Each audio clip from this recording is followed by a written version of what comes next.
What's up guys, welcome back to Aquatic Elements. Today I am at one of my clients' house, as you can see behind me, with this stunning custom marine installation that we did. Now I'm going to be taking you around this aquarium in today's video, showing you the setup, the sump, the filtration, the fish, and also we're going to be feeding them as well. Now make sure to let me know in this video, do you keep marine fish at home? Have you? Would you try? And maybe what's your favorite part of this system? But let's get into it and let's check it out. Now for the eagle-eyed viewers, you would have actually seen this tank featured in my sort of day in the life video, which I'll put a link up to in the top corner if you haven't seen that. Now this is a custom marine installation we did around nearly a year and a half ago now. So we worked with the interior design company and the carpenters who built this absolutely stunning stand for the tank to go on, and then my team helped to install the aquarium. We got the tank in and then obviously did all the aquascaping and slowly built up the stocking levels in the aquarium.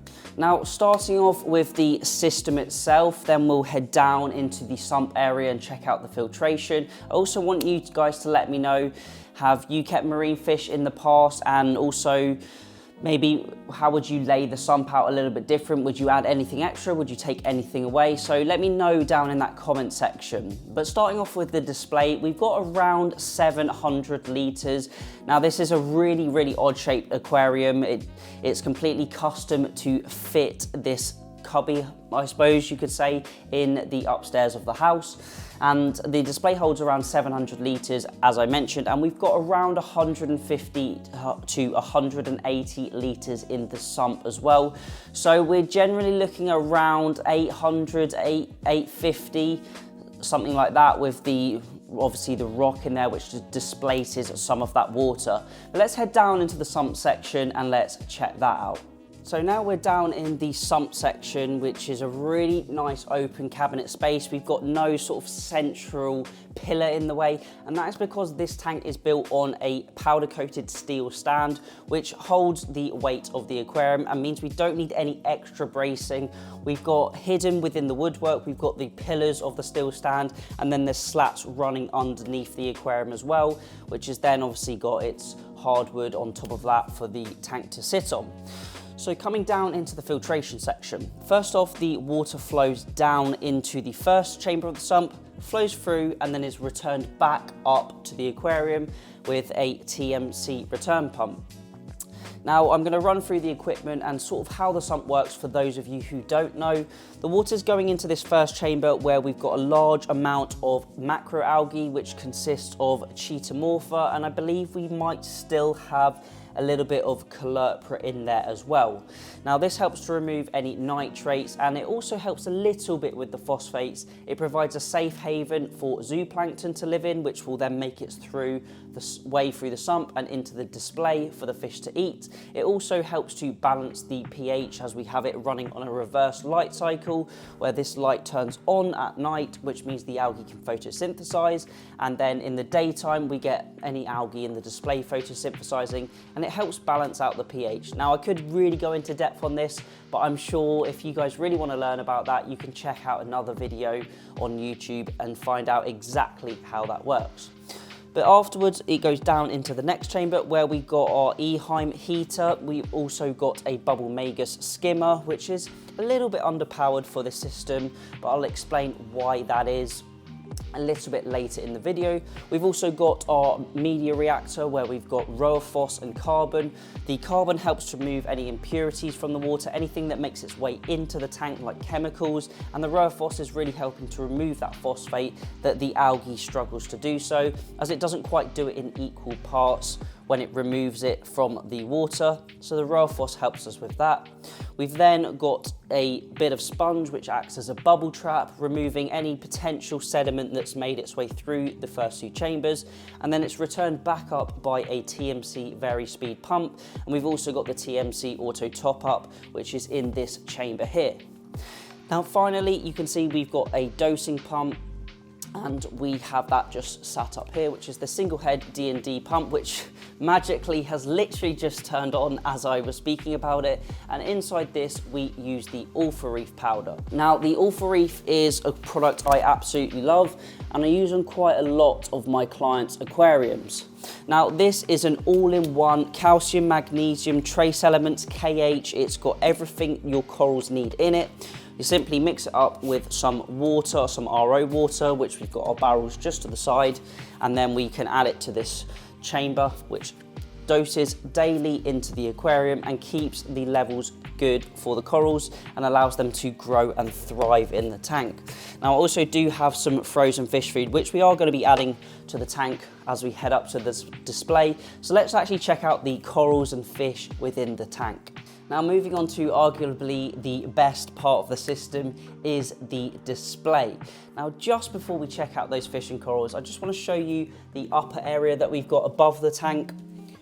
So up here we have our two AI Hydra 32 HD lights. Some may say slightly underpowered for a system of this size and volume. However, I will go on to that and also the reasons why. We've also got cover glasses to remove evaporation, and then we do have an Eheim auto feeder, which constantly trickles pellets in every single day for our inhabitants. Now, moving on to those inhabitants. First up, you can see we've got two bommies or two rock structures either side of the aquarium, and there's around 30 kilos of live rock. Now, we did go for live rock in this tank rather than a dry rock cycle to get this tank set up as quickly as possible, because we were under some tight time constraints when we did proceed to start the job at the client's home. So we decided to opt for a live rock after weighing up the positives and the negatives. And then moving on to the corals, you can see we've got a range of different soft corals throughout this aquarium. We've got our green star polyps, we've got our Signalarias, our clove polyps, Kenya trees, cabbage coral, we've got photosynthetic gorgonian, we've got a single island of really neon green star polyps, we've got some rhodactus mushrooms, some scrambled egg zoas, cabbage corals, a few different zoas, and there are also a couple of anemones in there. Now, it is a little bit early in the morning, so the tank hasn't fully opened up just yet, and those anemones, the bubble tips, are just hiding away slightly. Now, the reason we didn't go for any LPS or any hard corals was because this client really wanted movement in the aquarium. They wanted easy corals to keep, nothing too difficult, nothing that needs massive monitoring. Now, I do service this tank every single week, and as you saw, we did have the Alpha Reef running, which gives us a little bit of tolerance. These corals are quite flexible in water parameters, and it means we're not worrying about any SPS stripping, and the client really wants to maintain this reef and let it grow and get some good growth in, and that was why we decided to go for the soft coral option. Now, moving on to invertebrates, obviously I did mention we have the bubble tip anemones. We've also got a range of conches or conchs which live in the substrate, and Nasaria snails to keep that nice and turned over so it's looking quite white in between the surfaces. And then we've also got some Trochus turbo astrea snails, we've got some hermit crabs, there is a sea urchin, and there is a giant turbo snail which is probably about this size. He is absolutely massive. So off of the invertebrates and the corals and onto the fish. Let's get a bit of food in there, we'll see them come out, and then we can talk a little bit more about them. Now, for feeding this aquarium, I've just got a glass of tank water in with some frozen food. So we've got some krill, and we've also got some brine shrimp, and we've also got some brine shrimp with garlic as well in there. And what I do is I just place that into the last chamber of the sump, just where the pump is, and then that pumps it all up into the display tank, and you can see the fish come straight down for it. So I'll bring the camera a little bit closer and we can check out some of the fish in this aquarium. Now, we've got a range of easy to keep fish in this tank because that was really important to the customer. They didn't want anything too sensitive. They really didn't want anything dying or having any fatalities in the tank. So it was really important to keep easy species and also vibrant species as well. We've got the lovely classic yellow tang. We've got a coral beauty. We've got a Bangai cardinal. We've got the yellow watchman goby, a mix of 5 different Fiji damsels, we've got the clownfish, the standard fish you've got to have in every single marine tank. And then we've also got a wreckfish or an amphibious as well. Now there are a couple of wrasse in this system. One is a radiant wrasse and there's also a leopard wrasse as well, but they're currently hidden in the sand because I don't think they come out yet with the timings that I'm actually recording this video on. Now you will notice the coralline algae has really taken over the back and the side glass as well. Even though this tank's only around a 1.5 years old, we've had some great growth with the coralline, and the corals are really starting to thrive and cover the rocks. Now it would be nice to maybe do another update in a year's time or so, just to see how this tank's developed. I also do want to add some more invertebrates. We do have a couple of shrimp in here. We've got a fire shrimp and a cleaner shrimp, but I think we're going to add a few more of those. We're also going to add some more hermits as well. The rocks do stay very clean, and that is down to that sea urchin and the number of snails we've got in here. And overall the tank is doing really well, and it's really thriving. So I think I've covered the full system overview, from our lights at the top down to our sump and filtration at the bottom, and obviously last but not least the amazing inhabitants we've got in this aquarium. If you do have any questions about this system, or maybe you're potentially thinking of using Aquatic Elements, we do operate in the Surrey area just to the south of London, then feel free to send me a DM on Instagram or leave a little comment at the bottom of this video. But that is the full system tour of this custom marine installation we did, and I'm going to wrap up the video there.